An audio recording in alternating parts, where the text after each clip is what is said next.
So class 9th की history chapter 1 को continue करते आ गए हैं। हम आ गए हैं सेकंड पेज पे, which is page number 4। So French society during the late 18th century. So अब हम चले जाते हैं दोबारा फ्लैशबैक पे, जो हमने देखा कि फ्रांस में suddenly the people were so rebellious. वो अचानक से हमला कर देते हैं फोर्ट्रेस पे, बेसाइल पे, एंड र्यूमर फैल जाता है that the king has ask the troops to attack the common people. So ये सब होने के बाद हम फ्लैशबैक में जाते हैं कि आखिरकार लोगों को प्रॉब्लम क्या थी। Okay, now let's see. So in 1774 Louis 16 who was from Bourbon family, वैसे तो बोरबोन बिस्किट भी होती है तो आप उससे भी एक तरीके से याद रख सकते हैं। So who was from Bourbon dynasty, so he became the king of France basically. So वो कहाँ का किंग बन गया? फ्रांस का, at that particular time, that mean 1774 में।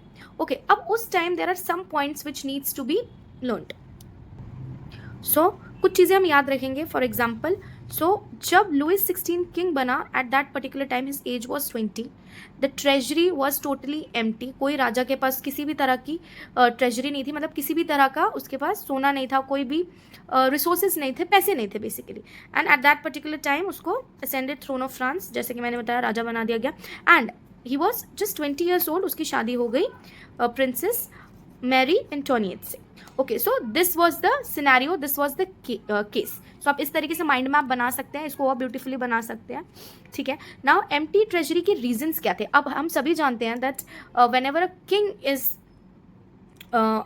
असेंडेड, तो उनके पास ट्रेजरी होनी चाहिए, because after all is the king. So क्या रीजंस थे? What was the reason for the empty treasures? So there are some points that I have make. आप इसको माइंड मैप की तरह भी ब्यूटीफुली बना सकते हैं या पिक्चराइजेशन भी कर सकते हैं। So in class 9 it's not important to do lot of picturization, because आपका chapter it is very elongated chapter, descriptive chapters होते हैं आपके। So first reason was elongated war, क्योंकि फ्रांस बहुत ज़्यादा फाइनेंशियली ड्रेन हो गया था, वॉर में इंडल्ज था। Eight that particular time France was involve in the Wars of war from different countries. वो डिफरेंट कंट्रीज का साथ दे रहा था वॉर में, जो कि ब्रिटिश के अगेंस्ट, वो ब्रिटेन के अगेंस्ट वो लड़ रहे थे। तो फ्रांस वॉज द वन जो कि दूसरी कंट्रीज का साथ दे रहा था, which was the first reason कि वो उसका जो ट्रेजरी था वो एम्प्टी होता जा रहा था। Second reason was cost of maintaining extravagant court in the at the immense palace of Versailles. अब देखो, वहाँ पे there was a beautiful palace which is known as palace of Versailles. उसको मेंटेन करने में बहुत खर्चा लगता था, मेंटेनेंस के लिए it needs lot of money. So वो एक रीजन था। Third reason can be France help 13 American colonies against the war of Britain. 13 American colonies अलग अलग पार्ट में, देश के अलग अलग जगहों में, as it is world history. So लड़ाई चल रही थी, तो फ्रांस वॉज ऑल्सो इन्वॉल्व और वो बेसिकली हेल्प कर रहा था फॉर मनी। ठीक है, सो डेफिनेटली ट्रेजरी तो एम्प्टी होनी थी, ट्रेजर तो एम्प्टी होना ही था।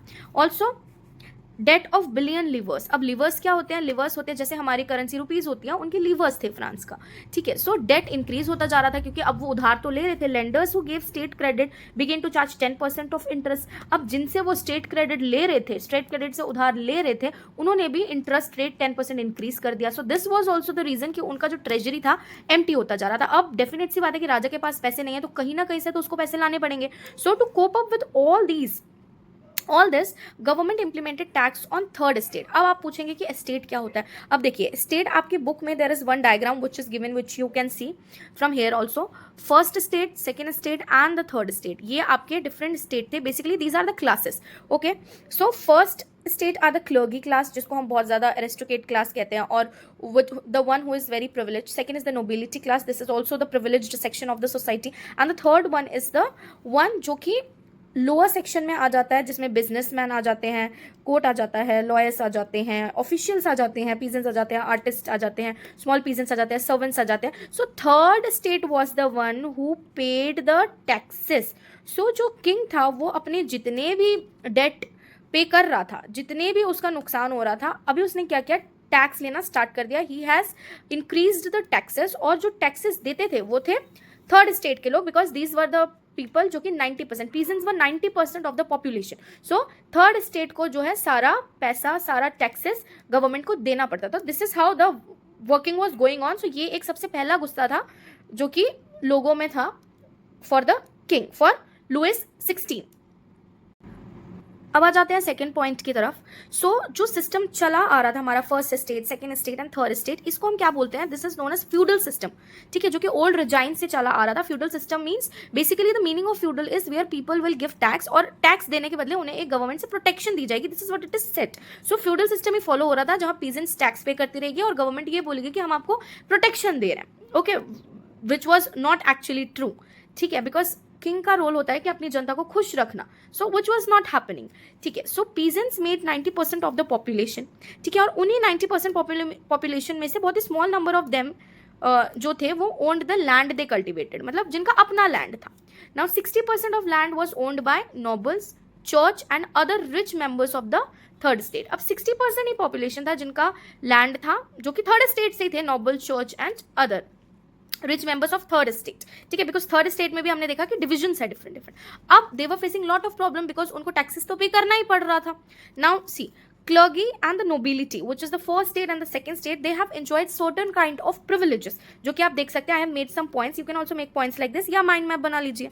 So enjoyed certain privileges by birth. अब मतलब ऐसा था कि अगर आप clergy family में पैदा हो रहे हैं तो अगर आपकी skills है नहीं है, you will be rich during your entire life, which is wrong. That means आप skill based चीज़ें नहीं कर रहे हैं, स्किल बेस्ड आपको जज नहीं किया जा रहा है, which was wrong. So उनको क्या होता था? They used to enjoy the privilege by birth. This can be your first point. Exemption of paying taxes. So सारी उनको एग्जाम्पशन मिलती थी टैक्स पे करने से, यानी जो फर्स्ट स्टेट और सेकेंड स्टेट था वो टैक्स पे नहीं करता था, बल्कि सारा टैक्स कौन पे करता था? The third state. Okay, now they also enjoyed feudal privileges. कुछ फ्यूडल प्रिविलेजेस वो एंजॉय करते थे because that was a system which was going on, the feudal system was going on. अब देखो कौन कौन से टैक्सेस थे जो कि लिए जाते थे थर्ड स्टेट से. अब जो थर्ड स्टेट थी वो सारा टैक्स दे रही थी, and the first state and the second state were enjoying their nobility, were enjoying certain privileges.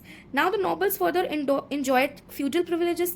अब feudal privileges में क्या आता है? feudal dues नहीं देने पड़ते थे, even they extracted from peasants. वो जो feudal dues थे that was also extracted from the peasants only. Now peasants were obliged to render services to the lord.